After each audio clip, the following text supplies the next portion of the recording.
भारत में जैसे कोरोना फैल रहा है वैसा ये लंपी वायरस फैल रहा है। अब तक 70,000 गाय की मौत हो गई है।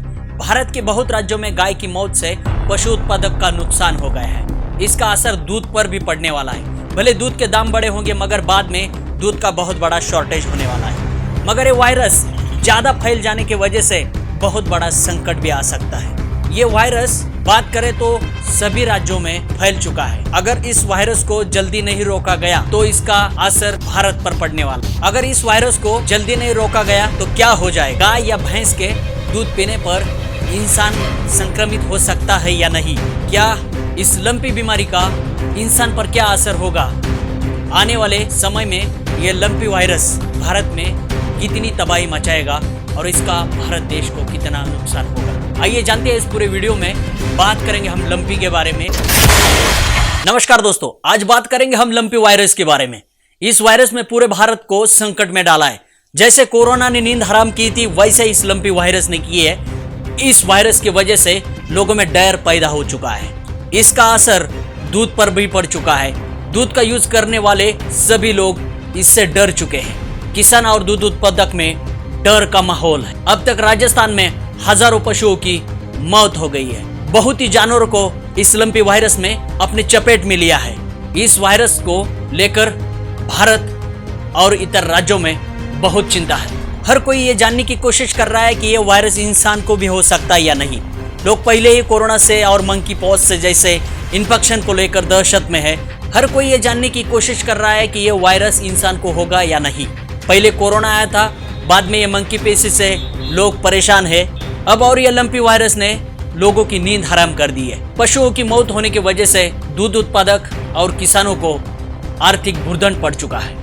यह लंपी वायरस कहां से आया था और ये कब आया था, ये जानने के लिए हम थोड़ा सा पीछे चल के जाते हैं और समझ लेते हैं कि वायरस आया कहां से था। पहली बार ये वायरस 1929 में जाम्बिया में आया था और शुरुआत में इसे किसी जहर या कीटक काटने से होता है ऐसा बोला जाता था।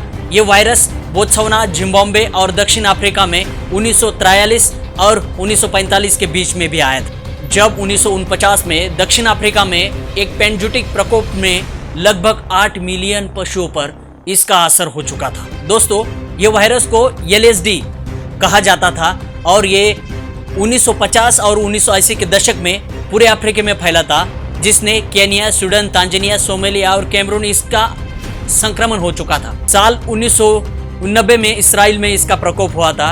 लोगों ने पशुओं के झुंड कर मौत दे दी क्योंकि लोग डर चुके थे हमारा ये असर जो है अलग गाय और भैंस पर पड़ने वाला। साल 2019 में ये वायरस बांग्लादेश में भी आया था। उसके बाद में ये वायरस 2022 में भारत भी आया और इसने भारत के कई राज्यों को अपने चपेट में ले ली। उसके बाद में अब 2022 में ये वायरस भारत में प्रकोप दिखा रहा है। यूरोपियन फूड सेफ्टी अथॉरिटी की रिपोर्ट के मुताबिक लंपी स्किन डिजीज एक वायरल डिजीज है जो पशुओं को प्रभावित करती है। आमतौर पर यह खून चूसने वाले कीड़ी मच्छर के कुछ प्रजातियों से इस पशुओं को काटने से फैलती है। यानी ये जो संक्रमण होता है ये मच्छर के ओर से या हवा में भी फैलता है और इससे पशुओं को संक्रमण होता है। यह बीमारी संक्रमित पशुओं से दूसरे पशुओं में तेजी से फैल जाती है। इसके चपेट में आने वाला पशुओं को बुखार आता है और स्किन पर जगह जगह पे निशान बन जाते हैं। गंभीर स्थिति होने पर पशु मर भी जाता है। इस बीमारी से बचने के लिए पशुओं को वैक्सीन लगवाना चाहिए। इसका कोई सटीक इलाज नहीं है। लक्षणों के आधार पर पशुओं की चिकित्सा इलाज कर रहे हैं। विकिपीडिया के अनुसार ये वायरस पतले चमड़ी वाले जैसे कि जर्सी होस्टेन गाय को जल्दी होता है। वैसे ये वायरस यानी ये संक्रमण सभी मवेशियों को होता है। मवेशी का मतलब आप जानते होंगे, गाय, भैंस और इतर जो कोई जानवर आता है जैसे पशु, उसको मवेशी कहा जाता है। दोस्तों, जब पशुओं को ये संक्रमण हो जाता है तो गाय या भैंस के शरीर पर बड़े बड़े गांठ आना शुरू हो जाता है। ये भारत, गुजरात और मध्य प्रदेश, राजस्थान और महाराष्ट्र के बहुत ही राज्य और जिले में फैल चुका है। कुछ अधिकारियों का कहना है कि ये गांठदार चर्म रोग वायरस, ये लंपी रोग नाम का एक संक्रमण रोग इस साल अप्रैल में पाकिस्तान से भारत आया है। इस वायरस के संक्रमण के बाद पशु में तेजी से बुखार आता है और बहुत ही पशु मर भी चुके हैं। जब ये बुखार पशुओं के शरीर में आता है तो उनके शारीरिक क्षमता गिरने लगती है। लंपी वायरस एक गाय से दूसरे गाय के संपर्क में आने से तुरंत होने लगा है। लंपी ये त्वचा के लिए एक संक्रामक बीमारी है जो मच्छर, मक्खी जो इत्यादि कोई काटता है तब ये तुरंत हो जाती है। और ये कोई यदि संपर्क में आ जाए तो भी इसका असर बढ़ता है। भारत के प्रधानमंत्री नरेंद्र मोदी ने अब घोषणा की कि हम जल्दी इसकी स्वदेशी वैक्सीन लाएंगे और अपना भारत का स्वदेशी टीका पशुओं के लिए उपलब्ध हो जाएगा। खबर ये आ रही है कि भारत के वैज्ञानिकों ने भी एक वैक्सीन तैयार की है और वो जल्दी ही मार्केट में उपलब्ध होती है, ऐसा दावा किया जा रहा है। मगर ये वैक्सीन कब आएगी, इसकी राह पूरा किसान वर्ग और दूध उत्पादक देख रहे हैं, क्योंकि बहुत ही बड़ा नुकसान जो है ये लंपी वायरस से हो रहा है। ये भारत की वैक्सीन जो है इसके ऊपर टेस्टिंग अभी लगातार जारी है। जब इसकी टेस्टिंग पूरी हो जाती है तो ये बाजार में उपलब्ध होगी जानवर को टीका करने के लिए। लंपी वायरस ये असल में एक स्क्रीन डिजीज है जो केपीप्रॉक्स वायरस के कारण होती है।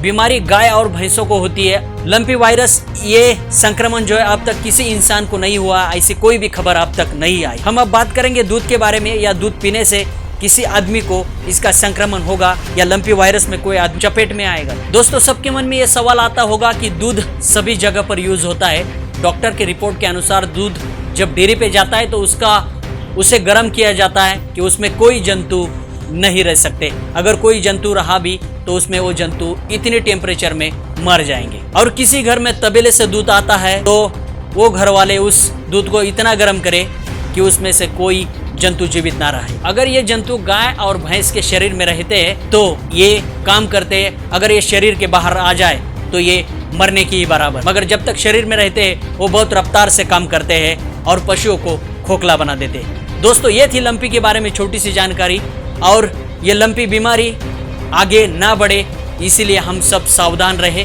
और सबको सावधान भी करें। दोस्तों, ये वीडियो आपको अच्छा लगता है तो हमारी वीडियो को लाइक जरूर कर दीजिए, और हमारे चैनल पर नए हो तो इस चैनल को सब्सक्राइब करिए। अगले वीडियो में फिर मिलेंगे दोस्तों। जय हिंद।